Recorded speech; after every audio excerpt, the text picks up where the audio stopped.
एक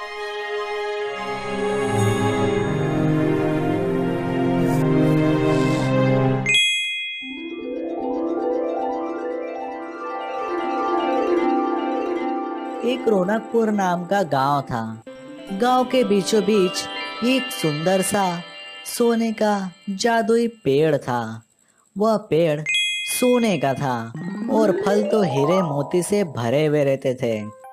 वह पेड़ पूरे गांव वालों की मदद करता था। गांव में एक गोलू नाम का लड़का था। वह हमेशा जादुई पेड़ के पास रहता और उससे बातें करता। एक बार एक गरीब किसान उस पेड़ से कुछ मांगने आया। हे जादुई पेड़, मुझे खेती में खाद डालने के लिए कुछ पैसे चाहिए। मेरे पास रहे सारे पैसे खत्म हो गए। ये लो किसान जी, और आप अपने खेती के लिए अच्छा सा खाद खरीद लो और जरूरत पड़े तो फिर से आ जाना। बहुत बहुत धन्यवाद जादुई पेड़, बहुत बहुत धन्यवाद। हे सोनेरी पेड़, तुम हर किसी की मदद करते हो, भले कोई भी आपकी मदद न करे। हाँ बोलो, शायद भगवान ने मुझे लोगों की मदद करने के लिए ही बनाया हो। तो क्या हुआ सोनेरी पेड़, मैं तुम्हारा ख्याल जरूर रखूंगा। एक दिन की बात है। एक दुष्ट जादूगर रौनकपुर गांव पहुंच गया। मैंने सुना है इस गांव में कोई जादुई पेड़ है। अगर सही निकला तो मैं उस पेड़ की सारी दिव्य शक्तियां खींच लूंगा और खुद ज्यादा शक्तिशाली बन जाऊंगा।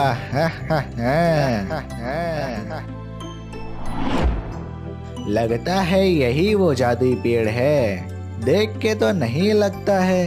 कहीं गांव वाले एक मामूली से पेड़ पे कलर मार के उसे जादुई पेड़ तो नहीं बोल रहे हैं। जरा देखो तो।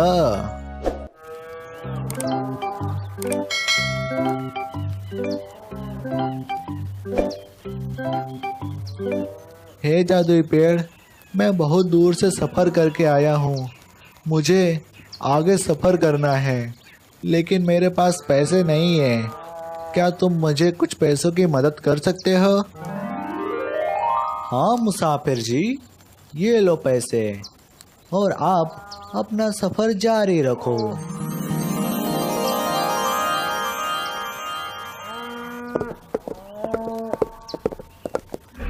अरे वाह, ये तो सच में कमाल का जादुई पेड़ है। अब तो इसकी सारी दिव्य शक्तियां मैं खींच लूंगा और खुद ज्यादा शक्तिशाली बन जाऊंगा। यही मौका है, चलो जल्दी।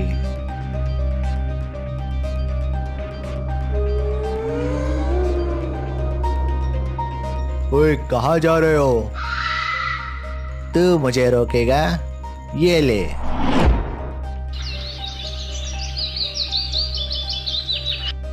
अरे वाह, आज मैं तेरे अंदर का सारी दिव्य शक्तियां खींच लूंगा और मैं ज्यादा शक्तिशाली बन जाऊंगा। हा हा हा।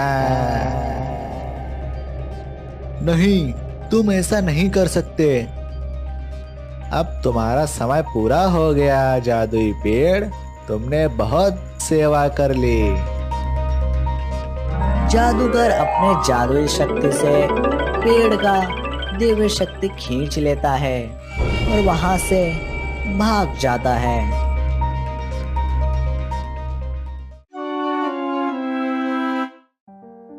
दूसरे दिन उस जादुई पेड़ को मरा हुआ देख पूरे गांव में मानो हड़कंप मच गया हो। अरे ये क्या हो गया? ये जादुई पेड़ मर कैसे गया? सभी गांव वाले घर चले गए होते हैं, लेकिन भोलू वही नाराज होकर बैठा होता है। तभी अचानक वन देवता प्रकट हो जाते हैं। आप सबके गांव में इतने लोगों के होने के बावजूद भी इस जादुई पेड़ से इसकी दिव्य शक्ति एक जादूगर लेकर चला गया। इस जादुई पेड़ से इसकी शक्ति खींची गई है। हाँ, कल रात को एक जादूगर आप सबके गांव में आया और इस जादुई पेड़ से इसकी दिव्य शक्ति खींचकर ले गया। अगर अब इसको जीवित करना है तो यह इतना आसान नहीं है जितना आसान सामान्य वृक्षों को जीवित करने में होता है। प्रभु, आप जादुई पेड़ को जीवित करने का उपाय बताइए, मैं उसे अभी के अभी पूरा करूंगा। इसके लिए तुम्हें गांव के पश्चिम की ओर जाना होगा। वहां एक डरावना गुफा होगा। उस गुफा में एक दिव्य जड़ी बूटी का पौधा होगा। तुम्हें उस पौधे के एक डाल लाना होगा, लेकिन उस गुफा में भूत प्रेत का वास होता है। तुम्हें ध्यान से जाना होगा। उस डाल को ला करके तुम्हें जल के साथ मिलाकर इस जादुई पेड़ पर छिड़कना होगा। उसके बाद यह जादुई पेड़ जीवित हो सकेगा। मैं अभी जाता हूँ। भोलू तुरंत पश्चिम की ओर रवाना हो जाता है।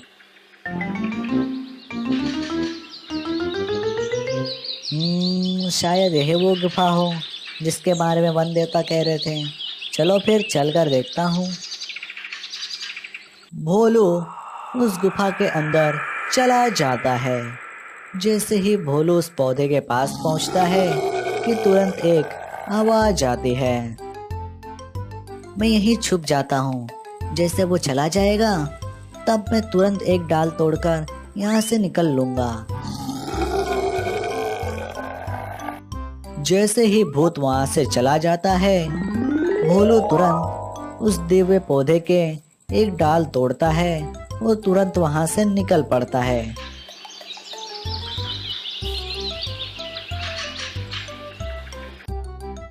बस जादुई पेड़, बस और कुछ समय रुको, मैं तुम्हें तुरंत जीवित करता हूँ। भोलू उस दिव्य पौधे के डाल को लेकर प्याले के जल में डालता है और तुरंत उस जादुई पेड़ पर छिड़क देता है। अरे वाह, जादुई पेड़ जीवित हो गया। अरे वाह! सभी गांव वाले खुश हो जाते हैं और उस जादुई पेड़ की सुरक्षा ज्यादा करने लगते हैं। और हाँ दोस्तों, हमारे चैनल को सब्सक्राइब जरूर करें और उसके बाजू में रहे घंटे को दबाना मत भूलिएगा।